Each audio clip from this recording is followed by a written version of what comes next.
What is going on, guys? It's Naz here, and today I'm coming at you guys with my predictions for the 2019-2020 NBA season awards. Who will win MVP, Rookie of the Year, Sixth Man of the Year, Coach of the Year, Defensive Player of the Year, Most Improved Player?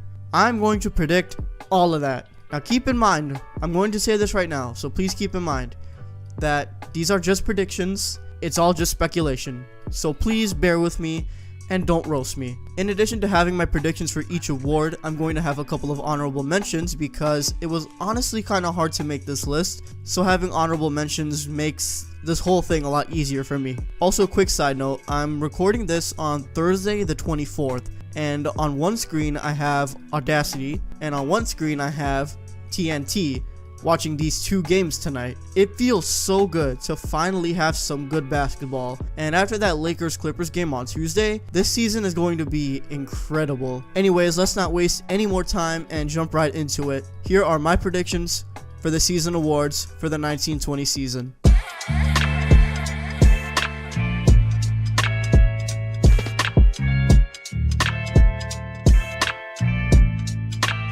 Now, I think this is very likely for one main reason. The acquisition of Kawhi and Paul George puts the Clippers in title contention, and in my opinion, they will have the best record in the league. But not only do you have Kawhi and Paul George, but you also have Patrick Beverley, who seems to not give a shit and just wants to fight everybody. You also have Lou Will coming off the bench, who is an absolute beast. You have Montrezl Harrell, who has shown in the last game against the Lakers a lot of grit and passion. This Clippers team overall is very well-rounded, and then you have the fact that the head coach is someone who has won a championship in the past, and his expertise will help take this team to the next level. My honorable mentions are Quinn Snyder of the Jazz and Mike Malone of the Nuggets. The Jazz are incredibly underrated, and if they can secure a top seed in the West, if Donovan Mitchell performs at the highest level, then Snyder winning isn't out of question. The same goes for Mike Malone. The Nuggets are a championship team for the future, so a top seed with them, in my opinion, would also equal potentially a Coach of the Year victory for Mike Malone. I think that the three of these coaches at the end of the season will be the ones that we are talking about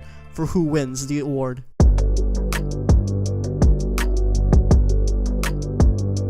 Now, there are a ton of players, in my opinion, who could make the leap this season, but let me tell you why I think Bam Adebayo might be the one to do it this year. With the Heat trading away Hassan Whiteside, this gives Bam Adebayo a great opportunity to thrive as the starting center. Last season, Bam averaged 11 points, 9 rebounds, and 1.5 blocks a night, which is pretty good considering he was just coming off of the bench. If he can prove to be a big man that is versatile in his game, be a stretch big, get the rebounds, and do everything, which is so important in today's NBA with the big man, then I'm confident that he could win the Most Improved Player award. Now, some other guys that I think could do it are, one, Lonzo Ball. With a somewhat new shooting form and a new situation where he's basically away from all the big baller bullshit, it could really open him up to this real potential that he could have, and I think that he'll have a breakout season. Another guy that I think could win is Karras Levert of the Nets. KD being out for the whole year gives Levert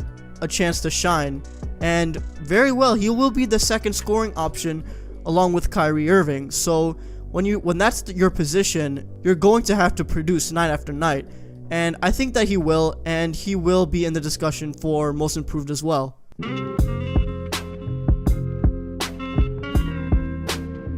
Cue the Drake song. In the opening game, Lou Williams showed us why he's won the award multiple times, and this year I don't see that changing. I honestly think it will be a little easier for him to win it this year because of the fact that the Clippers are on the radar, and there's going to be more attention paid to this team as a whole. I mean, just look at his numbers from last year. He averaged 21 points, 5 rebounds, and 7 assists. If he was playing in the Eastern Conference this year, he'd be an all-star without a doubt. I have no doubt that Lou Williams will win it this year because more people will be paying attention, like I said. At the bare minimum, he will be in the running, and he'll be in the top 3 in the voting. Honestly, they might as well just name the damn award after him. I also do think that Spencer Dinwiddie could win it too. He averaged 16 points and 5 assists off the bench last year, and like I said earlier, with KD being out, he's going to have more touches, and he's going to have an opportunity to elevate his game, which I think he will do.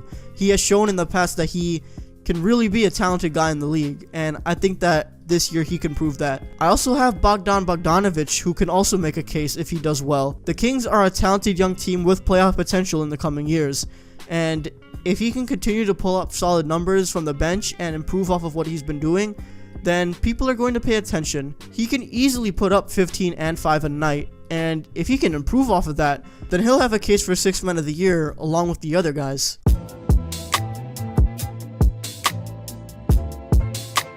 Assuming that Embiid stays healthy, I see him as a favorite other than Gobert to win Defensive Player of the Year. The Sixers are one of the top defenses in the league, and most of it has to do with Embiid. He won't jump on a fake, and any big man against him knows that they won't be able to post him up effectively. And the guards are avoiding the paint at all costs because they know who's down there ready to swat his shot. With the Sixers having a great opportunity to make it out of the East, I predict that Embiid will have a monster year defensively, and it'll end up with him winning Defensive Player of the Year. He's one of the league's best rim protectors, and I don't see anyone stopping him. Obviously, another guy who can win is Gobert. He has won it 2 years in a row now, but I also think that Kawhi Leonard could win. In my West predictions, I talked about how dangerous the Clippers are on defense, and like we saw with the last game, Kawhi Leonard could pull it off too. I think that unless Gobert somehow does even better than last year, I don't see him pulling off the three-peat this year.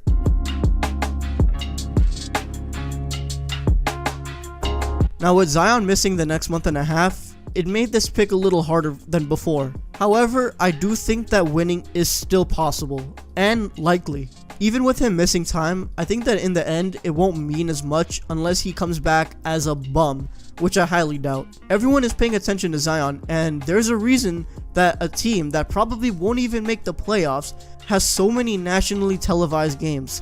It's because of Zion. In the preseason, he showed just how tough he could be and how great of a player he can be overall. The only thing that might hurt his chances is the fact that he's not a lone wolf like other rookies. The Pelicans have plenty of young talent that they can rely on, and it makes it so that Zion doesn't always have to be the number one option when you have a team with Ingram, Lonzo, and Josh Hart. But I think that even if he does just enough to where he has highlights being posted every other night, then he'll win easily. I also think John Morant can win because, like I said, in contradiction to the Zion point, he's going to be the number one option in Memphis, so if he can deliver, he has an excellent chance of winning it too. Another guy that could also win, Tyler Herro. The guy can shoot, and he has no problem getting into it with other players like we've seen.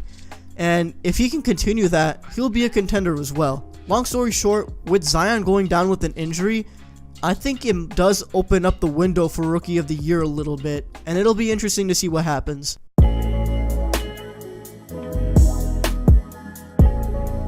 Now, if you've been watching for a while now, then you know that I've made this prediction, and I still stand by it. This is going to be a very interesting season for the Warriors, and specifically Steph Curry. It's confirmed now that Klay is going to be out for the year, which means that the Warriors are likely going to be fighting for a playoff spot this year. Steph is going to basically be the main guy, and he will have to carry a majority of the load if the Warriors are going to make the playoffs at all. Having an all-star like D'Angelo Russell will help, but in the end, it will still be about Steph. People are going to want to know what he does this year, and in my opinion, I think it'll be something special. Now, don't get me wrong, I don't think it'll be like 2016, but I do think that it will be something similar. I think that he's just going to have the green light, and it's just going to give him more opportunities to just go off all year long. And if he does, it'll be really fun to watch. Giannis also has a great chance of repeating too. He has said that he doesn't want to be called MVP until he wins it again this year.